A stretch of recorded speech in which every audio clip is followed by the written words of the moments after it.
ভক্তদের সঙ্গে পারফর্ম করলেও শারীরিক অসুস্থতা আর ব্যথায় কঠিন সময় পার করছেন বিটিএস-এর দুই সদস্য।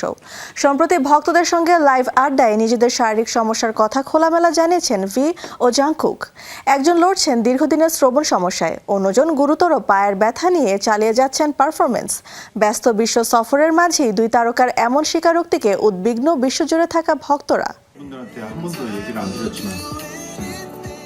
চলতি অ্যারিরাং ওয়ার্ল্ড ট্যুরের ব্যস্ত সূচির মাঝেই নিজেদের শারীরিক অসুস্থতা নিয়ে খোলামেলা কথা বলেছেন বিশ্বখ্যাত কে-পপ ব্যান্ড বিটিএস-এর দুই সদস্য ভি এবং জংকুক। সম্প্রতি উইভার্সের একটি লাইভ সম্প্রচারে তারা ভক্তদের উদ্দেশ্যে নিজেদের চিকিৎসা ও স্বাস্থ্য পরিস্থিতি তুলে ধরেন। ব্যান্ডের সদস্য ভি জানান, প্রায় 2.5 বছর ধরে তিনি শ্রবণ শক্তির সমস্যায় ভুগছেন এবং সেনা মোতায়েনকালে এই সমস্যা আরও বাড়ে। বর্তমানে তার এক কানে স্বাভাবিক শোনা গেলেও অন্য কানে শুনছেন মাত্র 30% মতো। তবে তিনি নিয়মিত ওষুধ খাচ্ছেন, হাসপাতালে যাচ্ছেন এবং চিকিৎসা চালিয়ে যাওয়ার বিষয়ে আশ্বস্ত করেছেন।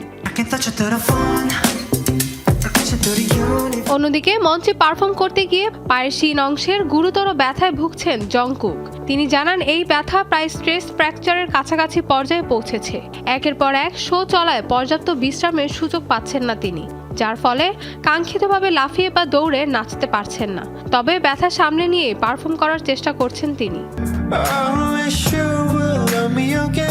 মেটলাইফ স্টেডিয়াম সহ বিভিন্ন বড় কনসার্টে তারা অংশ নিলেও ভি ও জংকুকের এমন অকপট স্বীকারোক্তি বিশ্বজুড়ে ছড়িয়ে থাকা বিটিএস ভক্তদের মনে গভীর উদ্বেগের সৃষ্টি করেছে। এখন ভক্তদের প্রত্যাশা, দ্রুত সুস্থ হয়ে আবারও পুরো উদ্যমে মঞ্চে ফিরবেন বিটিএস-এর এই দুই সদস্য।